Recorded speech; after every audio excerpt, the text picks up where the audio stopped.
guys. Good afternoon again. So, I'm going to present a bit of a controversial topic, which is AV is dead. But is AV dead? Well, actually, this has started a few years ago when the software security industry was bombarded with nags from different companies that saying their AVs are gone. But is it really gone? You know, time and time again, we always hear that a new software security company developed this technology that can stop malware for good. Not only the makers of operating systems like Windows, traditional security companies like McAfee or Kaspersky, and new security firms are actually making cutting-edge technology to stop these threats. But sadly, time and time again, the malware always thwarts their efforts. This research that I'm about to present to you is actually displays the ping pong battle between the software security companies and the malware author, or you can call them threat actors. And this case will show that there is no single technology that can catch all of the cyber threats out there in the internet. And what are the dangers of thinking that AV or any other technology for that matter is dead? To give you the short answer, what I think is it's not. It's not dead. But if I just say my opinion, I'll be another person, but without data, I'll be just another person with opinion. So I'm going to present what we have researched over these past months and some data to actually not convince you, show you, but to show you what the result of our research is. Fred Cohen on 1987 said that there is no algorithm that can perfectly detect all possible viruses. It holds true back in 1980s, and up until now, I believe it still holds true. Just for the basics, for the ones who are non-tech savvy, virus is actually an executable piece of code that has the capability to replicate and attach itself to a target file. I think the IT professionals will be familiar with this scenario. How often do you hear your relatives or your family saying that, could you please take a look at my computer? I think it has a virus on it. What he generally means is not actually a virus, but the malware.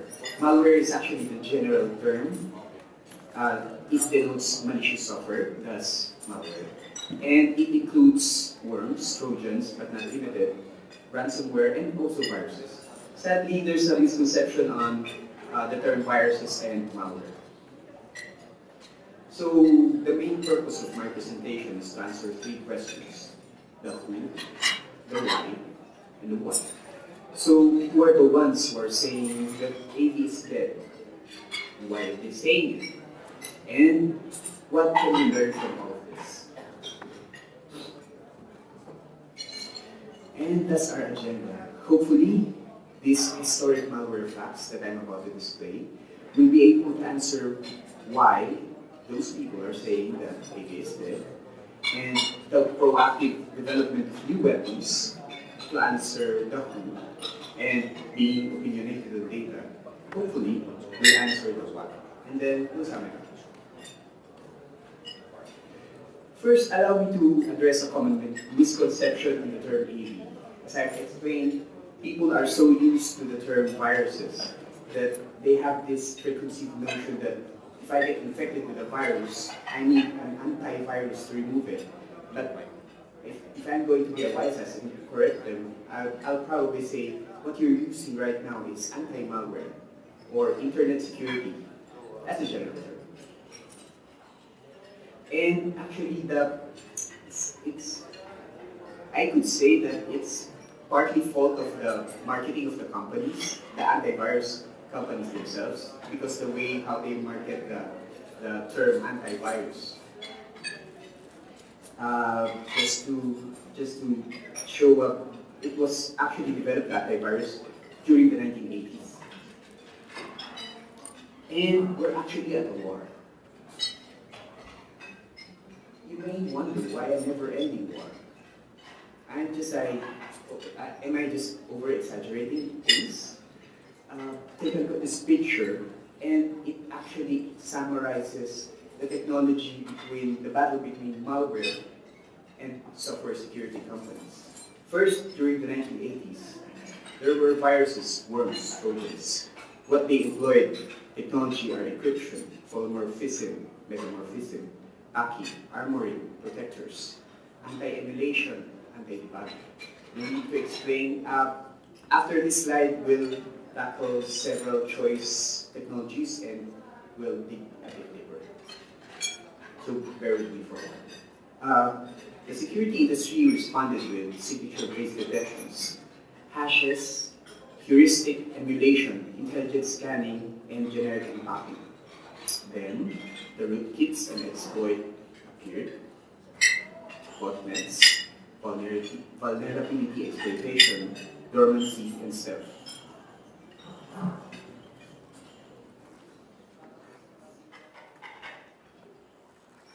Then the security industry responded with behavioral analysis to thwart those technologies developed by malware authors. Virtualized environments, gateway solutions, clouds, we have clouds, anti-rootkits. And around the middle of 2000 and 2010, if I can remember correctly, hijacker, adware, spyware, rogue AV appeared on the internet. They become rampant.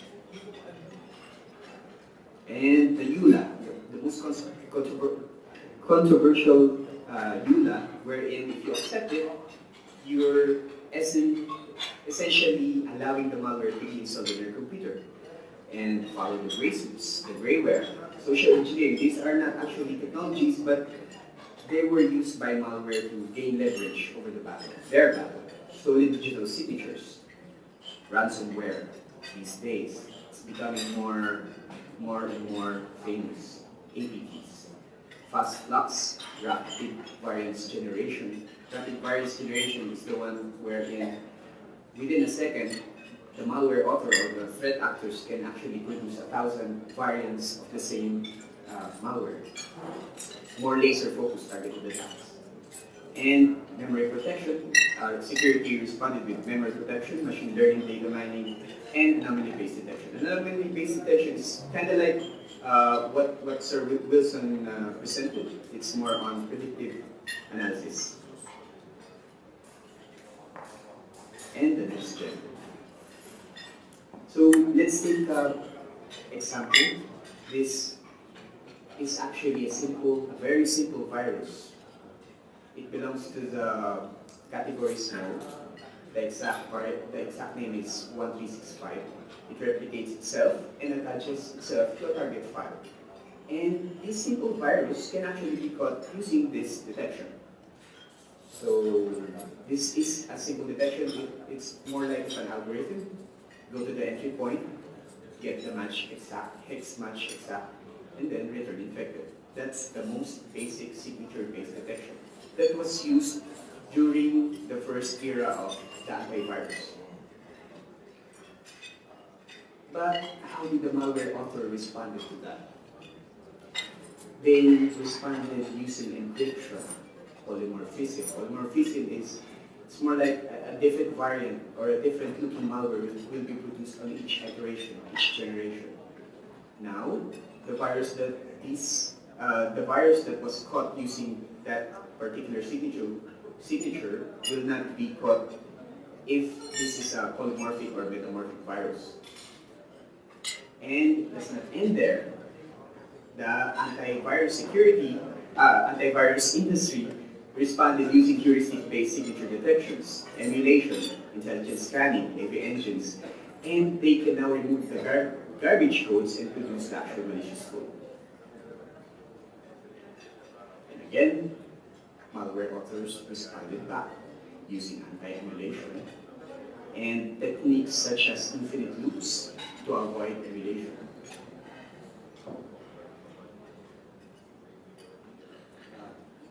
Sorry. Okay. So heuristic-based detection are signature detection that we use nowadays. This is the basic functionality of our EV or AMs these days. The usual heuristic signature can catch between hundreds to a thousand samples. And we know of a few. I think the authors are here, the signature authors, that can catch million samples within one heuristic signature. But those are few and rare because the difficulty on correlating a million samples to get what's common between them is rather difficult. Let's take a more recent example. This is actually a sandbox.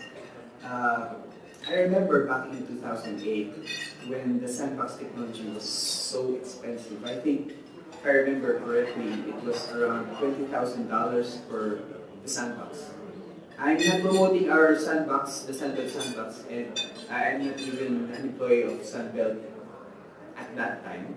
So the sandbox architecture works like this. You input a sample to be basic is you input a sample, that system will analyze the sample and produce behavior, and the system will decide if the behavior is malicious or not. This was still back in 2008. And again, the malware author responding by implementing sandbox techniques and ways to know that if the system it is executing on is a real machine and not a virtualized one. I remember a particular malware that I reversed is back in around 2012. I received a malware sample and it was not generating any behavior in the sandbox. So when I take a closer look at it, using reverse engineering, I found out that it was trying to look for a sound card. So using virtualized environment, companies are trying to reduce the ones that are installed inside the OS so it can achieve more performance and efficiency. So by trying to detect if a system has a sound card, it may know that it's not executing in a real machine. Another example, more recent one, is back in 2013. I remember a PageHunt APT, and the most noticeable feature of that APT is that it can detect mouse clicks. So if it's running on a machine that is not doing mouse clicks, so it's thinking that it's running on a virtualized environment, so it's not running on a human machine. So there are actually, what I've mentioned, those are very few techniques that are out there compared, there are so many anti-sandbox techniques. And let's take another example, the rootkits. Rootkits, their primary purpose is stealth. And these are the invisible malware. The ones you cannot see on your file explorers or process explorers. And around that time, I think that was around 2009, Microsoft implemented PatchGuard, and it implements code integrity policy, which prevents unsigned kernel mode drivers from loading. And it protected several critical system tables in order for the rootkits to prevent the rootkits from installing. That's how the rootkits work. They modify the system table and then they hook the API so they can get invisible. They will be invisible. So then TDL4 came. I remember back in ROOTCON 5, this is my talk, the TDL4. Back in that year, it was the most sophisticated rootkit available. I'll just be brief on this. I stole 3 slides on my presentation back in 2005. So 2% NDR is actually the master boot record. This is the first code when you boot your PC that will be loaded. And to illustrate the normal boot sequence of Windows 7 64-bit is like this. It will load the MBR, and it loads the VBR, which is the volume boot record, and the VBR loads the boot manager. This is an overly simplified flowchart of the boot sequence. Boot manager is the BCD, which is configuration, boot configuration data, and it either loads WinLoad or WinVersion.exe.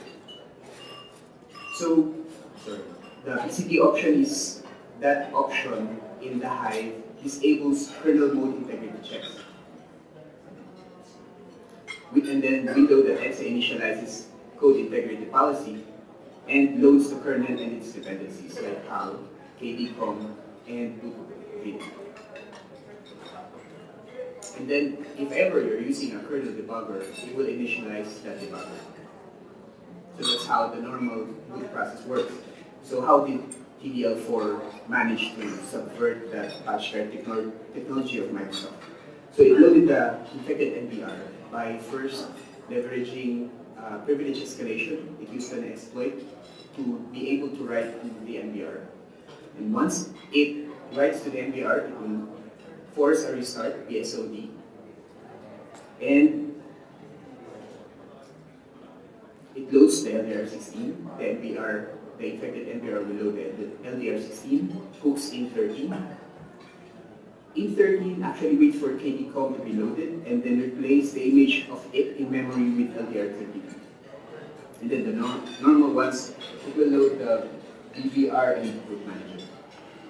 And then once the BCP registry is modified, the WinPE mode will now be activated, and the code integrity check is disabled. Loads the kernel dependencies. And LDR32 and 64 contains the same functions on the original KDCOM.dll, but only one function is has values, meaning it has code. The other are dummies and returns 0. So why KDCOM.dll? It's the one that is initialized and is called by system to initialize system debugger, kernel debuggers. And again, kernel debugger disabled, you will not be able to debug TDL4. DRV3264, the rootkit's main component, will be loaded, and Windows will load as if nothing happened. You got one. So that's how TDL4 will work. So,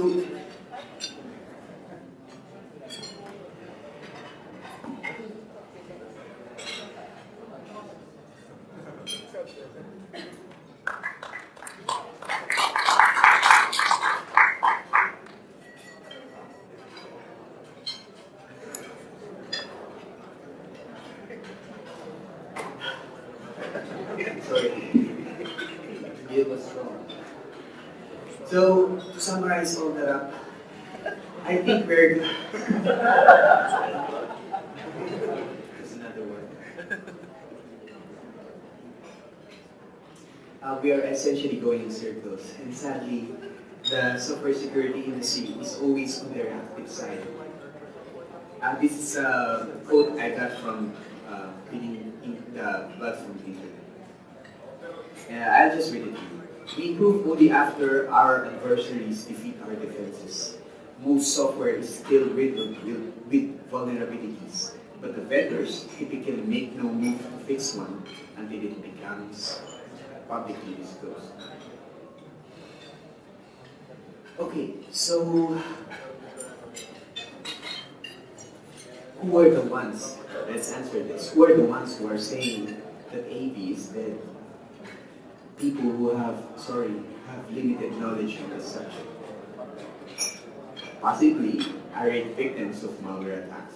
If you get victimized, especially with the ransomware, you'll become irate and say that, yeah, AV is dead, it's useless. People who have other intent, financial gain, possibly ego, they want revenge. Or they are marketing a new technology, the next gen ones. Back in 2008 and 2004, there were big AV companies that mentioned, or there were quoted, they were quoted saying, in essence, the essence of their quote, is AV is not sufficient anymore. So it came from that. So imagine big companies, software security companies saying that AV is dead. So people follow. But you probably ask, this next gen security they're talking about, for example, they're going to release a new product. So if they're so confident on saying that AV is dead, maybe it's good as it is. Maybe the next gen will be able to stop all of the malware from victimizing us. Maybe. And maybe it can totally replace our AV. Again, possibly. But the answer is actually yes, it can. But not now. Probably it will, not now. But the problem on the thing that they're saying is it safe to say that this technology is dead? Or is it safe to say that this particular technology will solve all of our malware problems? I'm a researcher, and I love reversing software. It's my passion. So let's just say, in my imagination, I was able to reverse a particular next-gen application. And I can say the name, because probably I'll get jailed. And besides, it's just my imagination. And until I send the proper notification to the makers of the product, I cannot publicly disclose it. So let's just say that by reversing this particular next gen, I was able to get their technology. It would probably look like this. So sample, we have a sample. It enters the blue area, it enters the endpoint. So they have this pre-filtering mechanism using whitelisting and metadata confidence. Whitelisting is actually a technology that gathers all of the known good applications, list of them, hashes. And the metadata confidence, who among you know about Microsoft's clean file metadata initiative? Anyone? So it works like Microsoft's clean file metadata initiative, wherein they have this database of metadata. For example, CubExe. Every iteration of every release of CubExe on Windows, they have the hash. They have the original data. They have the, what else? Whatever, the metadata they have. So if ever a malware would come posing as a Windows, a valid Windows application, and malware like to do that. They like to do that a lot. This metadata confidence will be able to catch it. So the red arrows indicate the bad pipe, indicating that this particular next-gen software was able to detect it, pre-filtering, and then send it to a parallel pipe. And using behavioral analysis, almost similar to a sandbox, it will analyze the executable or whatever the script, and then produce if it indeed performs some malicious behavior. So the another one is the other pipe leads to the memory space. It's as if it continued executing, it's running, but there's a continuous check for anomalous behavior. So let's just say that for the sake of research, if I was an attacker, I would create a malware to bypass this. How would I do this in my imagination? Avoid known names or Microsoft system files. Use sandbox techniques, anti-sandbox techniques to defeat the behavioral analysis. I've discussed some anti-sandbox techniques. Stay dormant, don't use ones that will trigger the sandbox trap. And the most difficult one is use trial and error. Actually, this is the one that consumed most of the time in my imagination. So, the reason why I show this to you is I would like to challenge the ones saying that their technology would capture 100% of the malware. and I'm challenging my company too, and they're actually irritated with me. So it's not to prove my point, because this point has been proven with a lot of researchers before this law. And please don't say that I hate this next-gen malware, because I really love their technology. If I had the money to buy it, I would probably buy it. And imagine this, I'm just a researcher with no financial motivation, probably my job. But I would get millions of dollars by reversing this and spreading this malware. But imagine the threat actors who would benefit from this, who would get millions of dollars. This data actually shows that up until now, starting in 2009 up until 2015, most of the threat actors are still financially driven. But the numbers for espionage, the red one, are gaining movement. This shows the infection rates for protected and unprotected computer. As I've said, if I just say that, yeah, go ahead, use AV to protect yourself. But if I don't have the data to prove it to you, probably you just say that's just my opinion. So this is the data I gathered from the 2015 Microsoft Security Intelligence Report. And they are the ones, I believe, let me just say this, I know some of you hate Microsoft, but I believe that they are the ones who are most capable of providing us with this data, because many users are Windows users. So the recent releases of the MSRT collect and report details about the state of real-time anti-malware software on a computer. If the computer's administrator has chosen to opt to provide this data to Microsoft, it will be possible to correlate the attacks with the data that they have. So that's how they arrive with this data. So this graph basically tells us that if you have a software, antivirus or anti-malware software in your computer, you are less likely 2.7 to 5.6% times likely to get infected with malware. Imagine, there's so many malware out there, 500 million based on Symantec, Kaspersky, 600 million. On our database alone, 150 million. So what are the chances of you getting infected? These are just quotes that I took notice. Antivirus will protect you from the ever-increasing percentage of malware that's specifically designed to bypass antivirus software. But it will protect you from random and sophisticated attacks out there. The background radiation of the internet. Makes sense. In an era where anti-malware labs process hundreds of thousands of samples a day, my colleagues from Trend Micro and GData probably will be able to relate to this.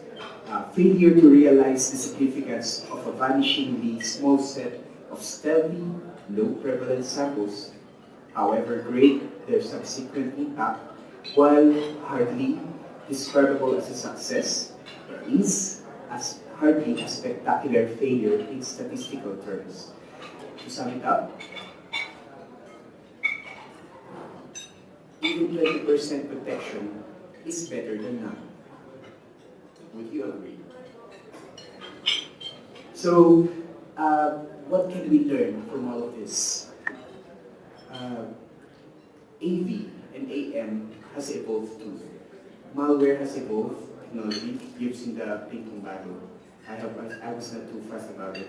And hash, blacklist, whitelisting, smart patterns, heuristics are the basic functionalities that our AVs use these days. And most of all, good security does not rely on a single technology for detection.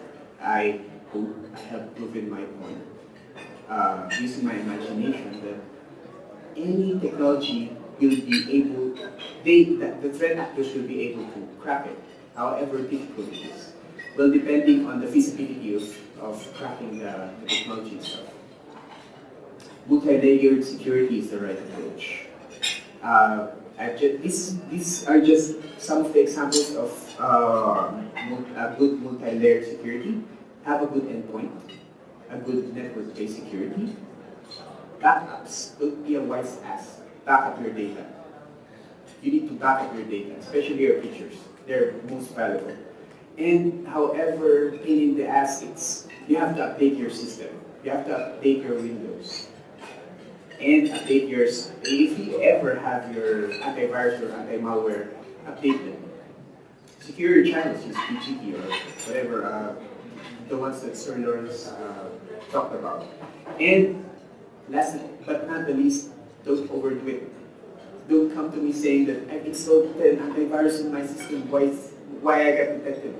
Remember that that's not commutative. It doesn't mean that particular, for example, engine 1 detects 90%, engine 2 detects another 90%, that you will have 180% of protection. It doesn't work like that. And consider whether you want to base your security strategy on a PR exercise, as I have hopefully illustrated, based on a statical misinterpretation and misunderstanding. Don't be too optimistic on finding the one true and probably generic solution. Look for a combination of solutions that give you the best coverage at a price you can afford. This principle applies to home users too. The right free antivirus is a lot better than what